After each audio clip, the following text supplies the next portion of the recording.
Well, folks, it looks like Ubisoft's house of cards is shaking. Investors are pushing for a big shakeup, calling for CEO Yves Guillemot to step down and even take the company private. Yeah, you heard me. Ubisoft might go private. What does this mean for games like The Division 2, the future Division 3, and other Ubisoft favorites? Well, we're diving into that today, and hold on, because this one's going to get juicy. Let's do it.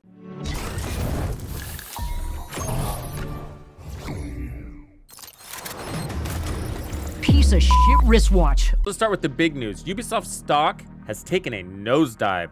How bad is it? Well, it's down 7% in one day alone. And look at this. Boom, boom, boom, boom, kaboom. And now a Slovakian investment firm, AJ Investments, is asking Ubisoft to go private. They're saying, Yves, it's time to step down. Pack your bags, buddy. And they put out this open letter. Imagine your investors basically sending you a quit or else letter, and they have some valid points. Sales of Star Wars Outlaws are softer than a marshmallow left in the sun, and if things don't turn around, the ship could sink faster than the Titanic.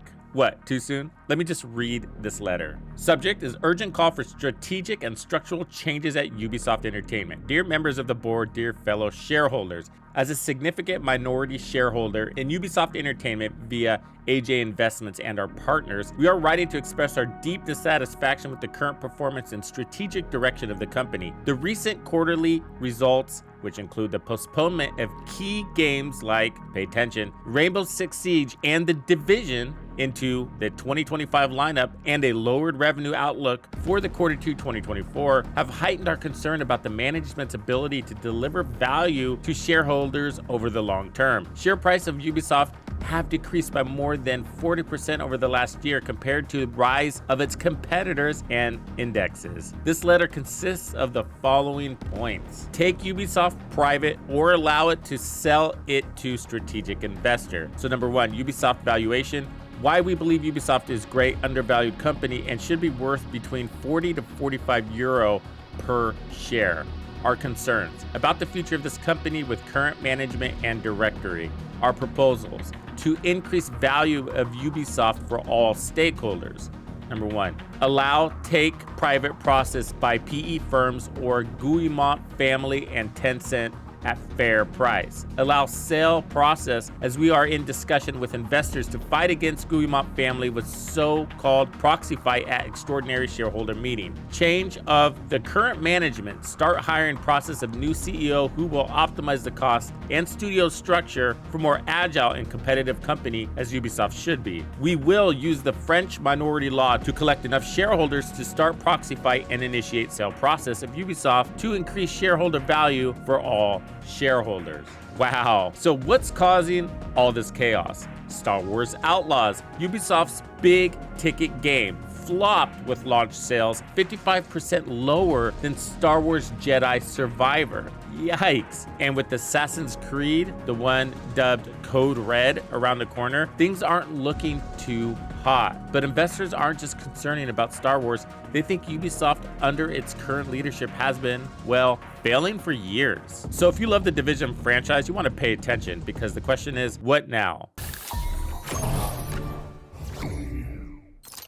So let's talk about the real heartbreaker for many of us, The Division. What does all this mean for The Division 3? Are we gonna get a Division 3, or are we gonna be stuck in The Division 2 forever, wandering the post-apocalyptic streets, hoping for a miracle? Does this mean Division 3 is canceled? No, The Division 3 has not been canceled. Ubisoft did confirm that the game is in, or going to be in, early development, but it will be a long time before it releases. When, we don't know. Julian Garrity, a veteran of the Division franchise, has been named the executive director for the series. However, he has been stuck in Star Wars Outlaws longer than anticipated, which was originally slated to release in early 2024, and it just hit the market. He hasn't come out with a message officially that I've seen. It seems like he's currently in some sort of transition right now, and we have seen posts on social media of Ubisoft Massive looking for some talent around and for The Division 3. But The Division 3 will take some time to arrive as the team is in early stage of development. In the meantime, Ubisoft has assured, with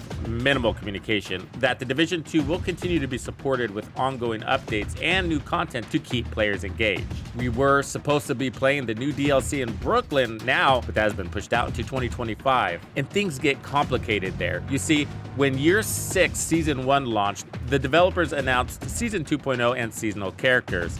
And these type of announcements don't hit the wire until they're basically locked in or nearly fully developed. However, the majority of the player base agreed that this was not a good direction for the franchise. Most players are heavily invested in a single character and do not want to spread their playtime over several characters, some of which would be temporary. A rare occurrence, Ubisoft Massive decided to walk that back. And what the game is going to get in the future, well, is still in the air, with Season 2 in Year 6 about a month away. There has been signs on Twitter suggesting that there is a PTS coming in September. However, will that PTS consist of major new content drops around Season 2.0 or a casual introduction of more delays? All right, so let's talk about the real heartbreaker for many of us, The Division. What does this mean for The Division? Here's the deal. Investors, just like the Division player base community, are losing faith in Ubisoft's ability to change and grow its IPs. And when a company's focus shifts from making great games to pleasing shareholders,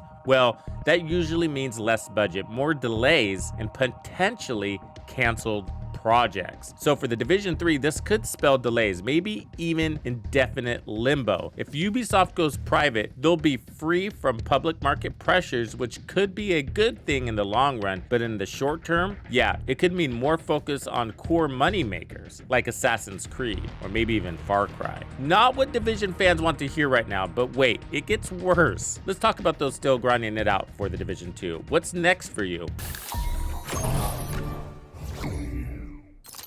Well, don't expect any huge updates. Ubisoft already pushed the Brooklyn DLC out to 2025, and with them reworking Seasons 2.0, there is a chance that DLC could be delayed even further because Seasons 2.0 is probably integrated with some of those core concepts built into that DLC. So what changes in Seasons 2.0 because of the removal of seasonal characters could cause more development requirements for that project. And these delays will probably leak over to future content for the Division franchise, The Division 3. So we haven't seen an updated roadmap in some time. I've put together this roadmap for the Division franchise, but with all of the financial troubles and investors breathing down their necks, we might see a lot more recycled content delays and smaller seasonal updates between now and whenever then is. And trust me, that's a bummer for a game that's heavily neglected. I just hope we don't see more recycled seasonal events in our future. Okay, so let's zoom out. With big games like Avatar and Star Wars not hitting as hard as they hoped, investors aren't convinced that Ubisoft will do enough to turn things around. They want Ubisoft to streamline, sell off non-core studios, and focus on their biggest IPs. That means less experimentation,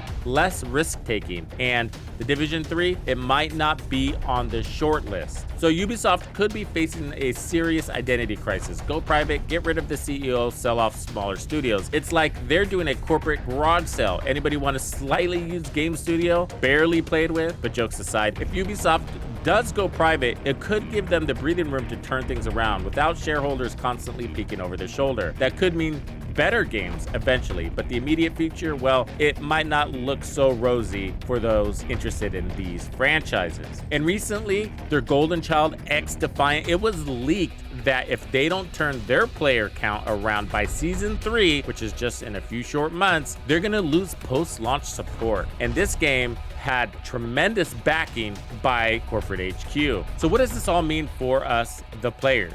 Short term, it's gonna be rough. If you're a Division fan like me, well, keep grinding, but don't hold your breath for big swings in the game. As for Ubisoft as a whole, they're on a tightrope right now. If they don't figure this out, we could see even bigger changes. Now, CEO selling off smaller IPs? Who knows? In the meantime, let's just hope the Division 2's next season doesn't flop like a soggy pancake. So what do you guys think? Do you think that there is going to be any impact on the Division franchise? I mean, those playing the Division 2, well, we're diehards and we've been through some tough times. But the question is, how much can we take? Thank you for hanging out with me today. My name is Tuxedo Bandido. That's Tito Bandido. What's crack-a-lackin'? This was another episode of The Division 2. If you found this video helpful, subscribe, like, and turn on notifications to ensure you don't miss out on the fantastic experiences waiting for you in The Division 2. And if you like builds like this, check out the recommended build video I have here for you. If you have anything you want to see covered, be sure to let me know in the comments below. And thank you to all the channel members and donors who make everything possible. Tux Nation wouldn't be without you. When you buy a game from Ubisoft, enter the creator code Tuxedo Bandido to support the channel. Easy peasy. Now maybe this cheapskate can afford to sign me up for that dating app I've had my eyes on.